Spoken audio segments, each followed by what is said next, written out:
শীতকালের প্রধান আকর্ষণটা হচ্ছে যে সকালবেলা কুয়াশা পড়বে, রাতে ঠান্ডা পড়বে, সকালে ঠান্ডা পড়বে। এই কনকনে ঠান্ডার মধ্যে খেজুর রস আর ভাপা পিঠা। আরে আগের দিনগুলা খুব ভালোই কাটছিল রে। এখন তেমন একটা খেজুর গাছ পাওয়া যায় না। খেজুর রসের জন্য আমরা আগামীকাল পাহাড়ে যাব, অনেক দূরে।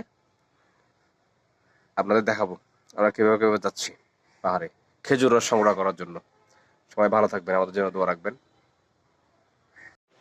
হ্যালো, কেমন আছেন সবাই? কালকে পাহাড়ে যাব আমরা খেজুর রস খাওয়ার জন্য। আমরা কিভাবে কিভাবে যাচ্ছি আর কিভাবে কিভাবে খেজুর রস সংগ্রহ করছি আর কিভাবে খাবো, এই জিনিসগুলো আপনাদের দেখাবো ইনশাল্লাহ। সবাই ভালো থাকবেন, কালকে দেখা হচ্ছে। আল্লাহ হাফেজ।